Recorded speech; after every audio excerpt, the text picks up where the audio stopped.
বন্ধুরা, এরকম সুন্দর সুন্দর কার্টুন ভিডিও দেখার জন্য আমাদের চ্যানেল টি কার্টুন টিভি চ্যানেলকে সাবস্ক্রাইব করতে ভুলো না এবং বেল আইকনকে অলে প্রেস করতে ভুলো না। ধন্যবাদ।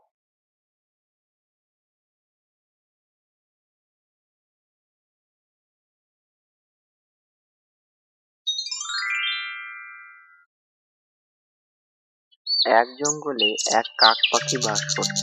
সে খুবই অহংকারী ছিল, কারণ জঙ্গলে পাখিদের মধ্যে শুধুমাত্র তারই একমাত্র সুন্দর বড় বাসা ছিল। সে কারণে সে খুবই অহংকারী ছিল। একদিনের ঘটনা, এক টুনটুনি পাখি সে কাকের বাড়িতে যায়।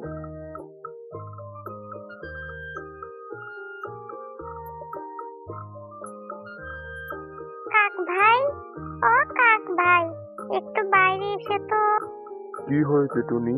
হঠাৎ আমার কিসের দরকার? ও তেমন কিছু না, আজ আমার জন্মদিন, তাই তোমাকে আমার বার্থডে পার্টিতে ইনভাইট করতে এসেছি। তুমি কিন্তু যেও। তো টুনি, তোমার বার্থডে পার্টি কোথায় করবে? তোমাদের তো বিশেষ বড় বাসা নেই, তো কোথায় তোমাদের বার্থডে পার্টি হবে? আমরা সব পাখিরা মিলে সেই বড় বট গাছের ডালের উপরে একটা বড় স্টেজ পেতে সেখানে আমার জন্মদিন পালন করব। টুনি, তোমাদের তো দেখছি বাসা বড় না থাকা সত্ত্বেও তোমাদের আনন্দ পার্টি করার খুবই শখ। এ তুমি কি বলছো কাক ভাই? শুধু কি বড় বাড়ি থাকলেই আর বড় বাসা থাকলেই কি আনন্দ করা যায়? তাছাড়া কি আনন্দ করা যায় না? এটা তো তোমার ভুল ধারণা। নয়তো কি, একমাত্র বড় বাসা এবং বাড়ি থাকলেই তো আনন্দ করা যায়। তাছাড়া কি আনন্দ করা যায়? তোমাদের মতো গরিবরা গরিবের মতনই ভাববে, বড় লোকেদের মতো ভাববে না তো। তারপরে সে অহংকারী কাক সেই টুনিকে অপমান করে তার বাসা থেকে তাড়িয়ে দেয়। তারপরে সব পাখিরা সে টুনির জন্মদিনের পার্টিতে পৌঁছে যায়। আচ্ছা টুনি, তুমি কি কাক ভাইকে নিমন্ত্রণ করনি? সে তো আসলো না দেখছি। আমি নিমন্ত্রণ করতে গিয়েছিলাম, কিন্তু সেই অহংকারী কাক আমাকে অপমান করে তার বাসা থেকে তাড়িয়ে দেয়। টুনি, ওইসব কথা ছাড়ো তো, এখন তোমার জন্মদিনের কেকটা কাটো।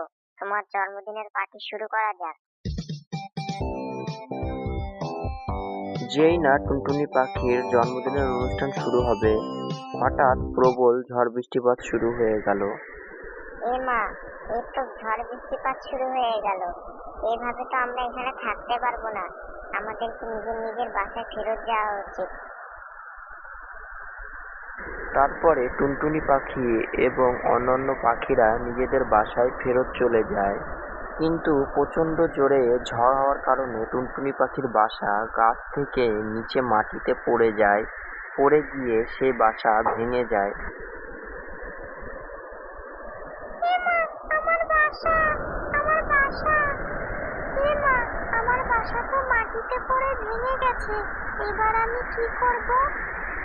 না, আমাকে আমার বন্ধুদের সাহায্য নিতে হবে।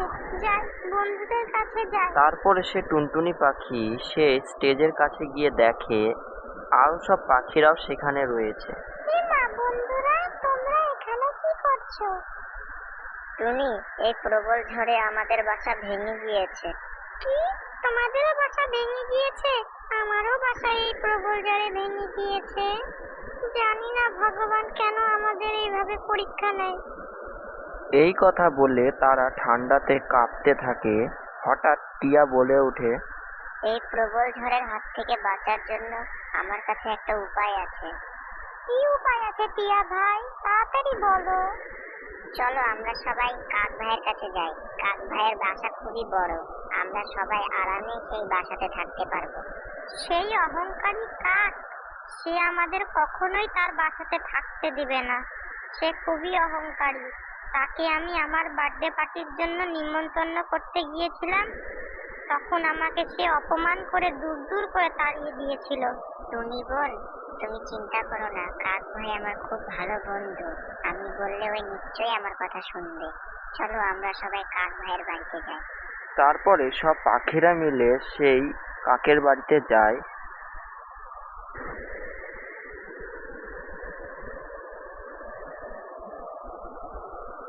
কাক, ও কাক, কাক বন্ধু, একটু বাইরে এসো তো। কি হয়েছে টিয়া? হঠাৎ তুমি এদের সঙ্গে? কি দরকার আমার সঙ্গে? আর বলো না বন্ধু, আমাদের সবার বাসা না এই প্রবল ঝড়ে ভেঙে গিয়েছে, তাই তোমার কাছে সাহায্য নিতে এসেছি। তুমি কি তোমার বাসায় আমাদের একটা দিন থাকতে দেবে? বৃষ্টি থেমে গেলেই আমরা চলে যাব। তোমার কি মনে হয় টিয়া, আমি কি কোনো ধর্মশালা খুলে রেখেছি? না না, আমার বাসাতে আমি কাউকে থাকতে দিতে পারবো না। কিন্তু তুমি আমার ভালো বন্ধু, আমি তোমাকে এই প্রস্তাব দিতে পারি। তুমি আমার সঙ্গে বৃষ্টি থামা পর্যন্ত আমার বাসাতে থাকতে পারো। থাক কাক, তোমাকে আর আমাকে প্রস্তাব দিতে হবে না। চলো বন্ধুরা, আমরা নয় বৃষ্টি থামা পর্যন্ত বৃষ্টিতেই ভিজে ভিজে অপেক্ষা করব। তারপরে সেই পাখিরা ঝড় বৃষ্টি থামা পর্যন্ত সেই ঝড় বৃষ্টিতেই ভিজেই অপেক্ষা করতে থাকে।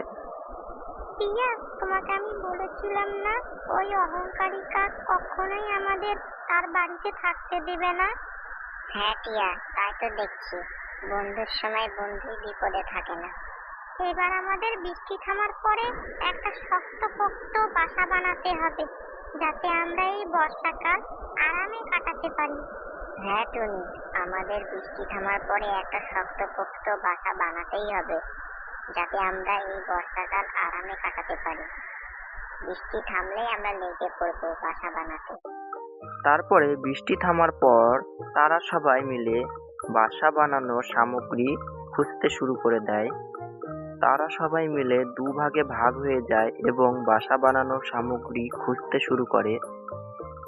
তারা পরিশ্রম করে বাসা বানানোর সামগ্রী খুঁজে নিয়ে এসে একটা মজবুত, সুন্দর, বড় বাসা বানিয়ে ফেলে।